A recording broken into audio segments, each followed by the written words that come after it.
بسم اللہ الرحمن الرحیم۔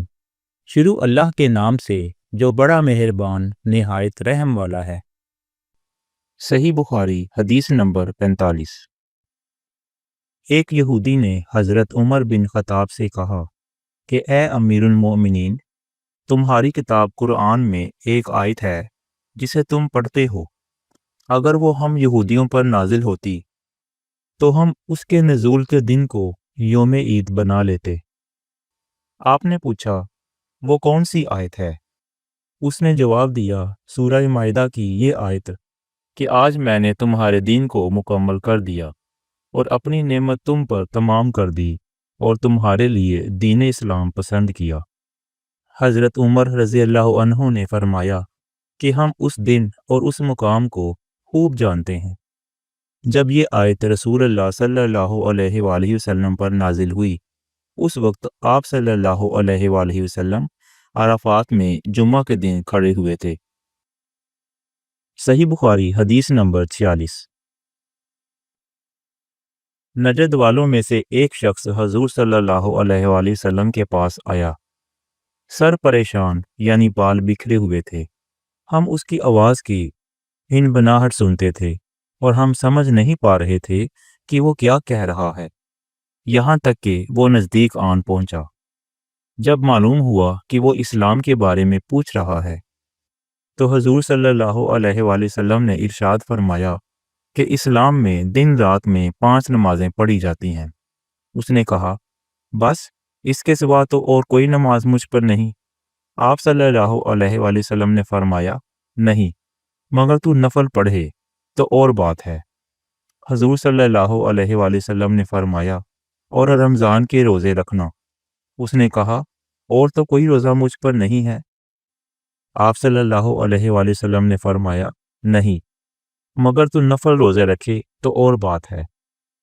طلحہ نے کہا، اور حضور صلی اللہ علیہ وآلہ وسلم نے اس سے زکوٰۃ کا بیان کیا۔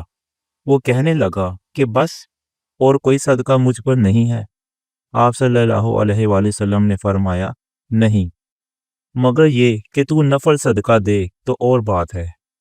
راوی نے کہا، پھر وہ شخص پیٹھ موڑ کر چلا، یوں کہتا جاتا تھا، قسم خدا کی میں نہ اس سے بڑھاؤں گا نہ گھٹاؤں گا۔ حضور صلی اللہ علیہ وآلہ وسلم نے فرمایا، اگر یہ سچا ہے تو اپنی مراد کو پہنچ گیا۔ صحیح بخاری حدیث نمبر 47۔ آن حضرت صلی اللہ علیہ وآلہ وسلم نے ارشاد فرمایا، جو کوئی ایمان رکھ کر اور ثواب کی نیت سے کسی مسلمان کے جنازے کے ساتھ جائے اور نماز اور دفن سے فراغت ہونے تک اس کے ساتھ رہے تو وہ 2 قیراط ثواب لے کر لوٹے گا۔ ہر قیراط اتنا بڑا ہوگا جیسے احد کا پہاڑ۔ اور جو شخص جنازے پر نماز پڑھ کر دفن سے پہلے لوٹ جائے تو وہ 1 قیراط ثواب لے کر لوٹے گا۔ صحیح بخاری حدیث نمبر 48۔ حضرت عبداللہ بن مسعود رضی اللہ تعالی عنہ سے روایت ہے کہ نبی کریم صلی اللہ علیہ وآلہ وسلم نے ارشاد فرمایا کہ مسلمان کو گالی دینے سے آدمی فاسق ہو جاتا ہے اور مسلمان سے لڑنا کفر ہے۔ صحیح بخاری حدیث نمبر 49۔ نبی کریم صلی اللہ علیہ وآلہ وسلم اپنے حجرے سے نکلے، لوگوں کو شب قدر بتانا چاہتے تھے کہ وہ کون سی رات ہے۔ اتنے میں 2 مسلمان آپس میں لڑ پڑے۔ آپ صلی اللہ علیہ وآلہ وسلم نے فرمایا، میں تو اس لیے باہر نکلا تھا کہ تم کو شب قدر بتلاؤں، اور فلاں فلاں آدمی لڑ پڑے تو وہ میرے دل سے اٹھا لی گئی، اور شاید اسی میں کچھ تمہاری بہتری ہو۔ تو اب ایسا کرو کہ شب قدر کو رمضان کی 27ویں، 29ویں اور 25ویں رات میں ڈھونڈا کرو۔ صحیح بخاری حدیث نمبر 50۔ ایک دن حضور صلی اللہ علیہ وآلہ وسلم لوگوں میں تشریف فرما تھے کہ آپ صلی اللہ علیہ وآلہ وسلم کے پاس ایک شخص آیا اور پوچھنے لگا کہ ایمان کسے کہتے ہیں؟ آپ صلی اللہ علیہ وآلہ وسلم نے فرمایا کہ ایمان یہ ہے کہ تم اللہ پاک کے وجود اور اس کی وحدانیت پر ایمان لاؤ، اور اس کے فرشتوں کے وجود پر، اور اس اللہ کی ملاقات کے برحق ہونے پر، اور اس کے رسولوں کے برحق ہونے پر، اور مرنے کے بعد دوبارہ اٹھنے پر ایمان لاؤ۔ پھر اس نے پوچھا کہ اسلام کیا ہے؟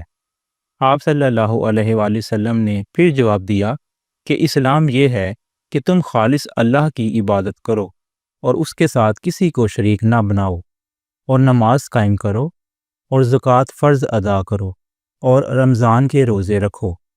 پھر اس نے احسان کے متعلق پوچھا۔ آپ صلی اللہ علیہ وآلہ وسلم نے فرمایا کہ احسان یہ ہے کہ تم اللہ کی عبادت اس طرح کرو گویا تم اسے دیکھ رہے ہو۔ اگر یہ درجہ نہ حاصل ہو تو پھر یہ تو سمجھو کہ وہ تم کو دیکھ رہا ہے۔ پھر اس نے پوچھا کہ قیامت کب آئے گی؟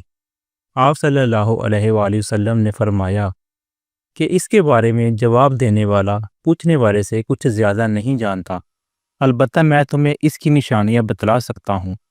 وہ یہ ہیں کہ جب لونڈی اپنے آقا کو جنے گی، اور جب سیاہ اونٹوں کے چرانے والے دیہاتی لوگ ترقی کرتے کرتے مکانات کی تعمیر میں ایک دوسرے سے بازی لے جانے کی کوشش کریں گے۔ یاد رکھو قیامت کا علم ان 5 چیزوں میں ہے جن کو اللہ کے سوا کوئی نہیں جانتا۔ پھر آپ صلی اللہ علیہ وآلہ وسلم نے یہ آیت پڑھی کہ اللہ ہی کو قیامت کا علم ہے کہ وہ کب ہوگی۔ پھر وہ پوچھنے والا پیٹھ پھیر کر جانے لگا۔ آپ صلی اللہ علیہ وآلہ وسلم نے فرمایا کہ اسے واپس بلا کر لاؤ۔ لوگ دوڑ پڑے مگر وہ کہیں نظر نہیں آیا۔